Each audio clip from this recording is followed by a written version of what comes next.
નમસ્કાર મિત્રો, સ્વાગત છે તમારું આપણી આ યુટ્યુબ ચેનલમાં જેનું નામ છે ગુજરાતી જીકેની જમાવટ. તો આ રાજ્ય સરકાર દ્વારા કર્મચારીઓના પ્રમોશનને લઈને મોટું અપડેટ જાહેર કરવામાં આવી રહ્યું છે.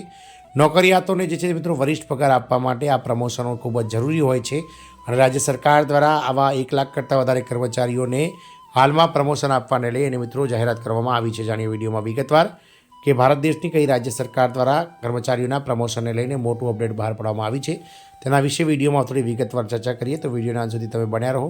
જો ચેનલમાં નવા હોય તો અમારી ચેનલને લાઇક શેર સબસ્ક્રાઇબ કરવાનું ભૂલશો નહીં, જેથી કરીને ચેનલ પર મૂકવામાં આવતા આવા સરકારી કર્મચારીઓ, પેન્શનર્સો તેમજ યોજનાઓને લગતા પરિપત્રો અને ન્યૂઝ તમને સરળતાથી ચેનલના માધ્યમથી ઉપલબ્ધ થઈ જાય.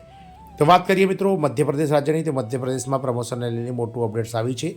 નોકરિયાતોને મળી રહ્યો છે વરિષ્ઠ પગાર. રાજ્યના કર્મચારીઓ 8 વર્ષથી પ્રમોશનની રાહ જોઈ રહ્યા હતા. આ રાહમાં 1 લાખથી વધુ અધિકારીઓ અને કર્મચારીઓ નિવૃત્ત પણ થઈ ગયા છે. તો મધ્યપ્રદેશમાં 1 જાન્યુઆરીથી અમલદારોની બલ્ક પ્રમોશન થઈ ગઈ છે. સ્થિતિ જે છે તે વધી છે, જેમાં આઈએએસ, આઈપીએસ અને આઈએફએસ અધિકારીઓનો સમાવેશ થાય છે. બીજી તરફ રાજ્યના કર્મચારીઓ 8 વર્ષથી પ્રમોશનની રાહ જોઈ રહ્યા છે. આ રાહમાં 1 લાખથી વધુ અધિકારીઓ અને કર્મચારીઓ નિવૃત્ત પણ થઈ ગયા છે. રાજ્યના અધિકારીઓ અને કર્મચારીઓને બઢતીની ખાતરી આપવામાં આવી રહી છે. રાજ્યના ઇતિહાસમાં આવું પહેલીવાર બન્યું છે જ્યારે રાજ્યના અધિકારીઓ અને કર્મચારીઓને પ્રમોશન ન મળી રહ્યા હોય. જ્યારે એક નોકરિયાતોના કિસ્સામાં તો કોઈ અડચણ ઊભી થઈ નથી. એક જ રાજ્યમાં 2 પ્રકારની પોલિસી હોવાથી કર્મચારીઓમાં રોષ જોવા મળી રહ્યો છે. તેથી આ મામલો જટિલ છે. 2002માં તાત્કાલિક સરકારે પ્રમોશનના નિયમો બનાવ્યા અને પ્રમોશનમાં અનામતની જોગવાઈ કરી હતી. આવી સ્થિતિમાં અનામત વર્ગના કર્મચારીઓને પ્રમોશન મળતું રહ્યું, પરંતુ જનરલ કેટેગરીના ઉમેદવારો પાછળ રહી ગયા હતા. વિવાદ વધી જતાં કર્મચારીઓ કોર્ટમાં પહોંચ્યા હતા અને પ્રમોશનમાં અનામતનો અંત લાવવામાં આવ્યો હતો અને તેમણે વિનંતી કરી હતી પ્રમોશનનો લાભ માત્ર 1 જ વાર મળવો જોઈએ તેવી દલીલ કરી હતી. મધ્યપ્રદેશ હાઈકોર્ટે 30 એપ્રિલ 2016ના રોજ Madhya Pradesh public service promotion rules 2002ને ફગાવી દીધો હતો. સરકારે આ આદેશને સુપ્રીમ કોર્ટમાં પડકાર્યો હતો. સર્વોચ્ચ અદાલતે યથાસ્થિતિ જાળવી રાખવાનો આદેશ આપ્યો હતો. એટલે કે ત્યારથી રાજ્યમાં અધિકારીઓ અને કર્મચારીઓની બઢતી માટે સૂચનાઓ પણ આપવામાં આવી હતી. સમિતિની બેઠક થઈ શકી નથી. કમલનાથ સરકાર દરમિયાન ગૃહમાં આ મુદ્દો ઉઠાવવામાં આવ્યો હતો.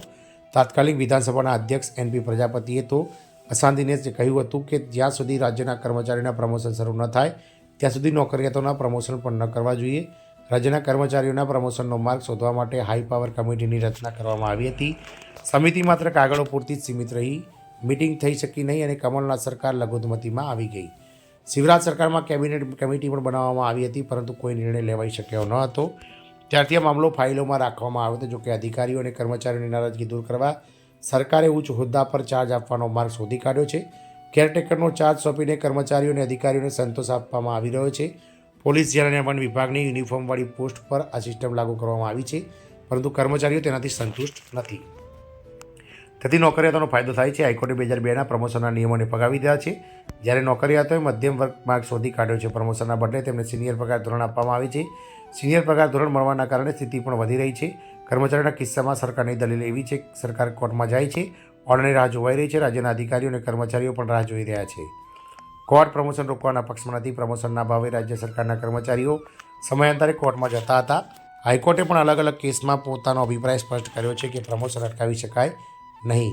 15 ડિસેમ્બર 2022ના રોજ ગ્વાલિયર હાઈકોર્ટે સરકારને વેટરનરી ડૉક્ટરના કેસમાં પ્રમોશન માટે નિર્દેશ આપ્યો હતો. 21 માર્ચ 2024ના રોજ જબલપુર હાઈકોર્ટે શહેરી સંસ્થાઓમાં કામ કરતા આસિસ્ટન્ટ એન્જિનિયરોની અરજી પર સુનાવણી કરીને 2 મહિનામાં પ્રમોશન આપવાનો આદેશ આપ્યો હતો. 22 માર્ચ 2024ના રોજ હાઈકોર્ટે એક રીટ પિટિશનમાં વર્ગ 4ના કર્મચારી રામબહાદુર સિંહ અને અન્ય કર્મચારીઓને બઢતી આપવા માટે સૂચના આપી હતી. આમ મિત્રો હવે એમપીમાં પ્રમોશનને લઈને માર્ગ મોકળો થયો છે અને હાલમાં મિત્રો મધ્યપ્રદેશમાં મોહન યાદવ સરકાર દ્વારા જે છે વર્ષોથી અટવાયેલી પ્રમોશનની પ્રક્રિયાઓ હાથ ધરવામાં આવી છે. જય હિન્દ, અસ્તુ.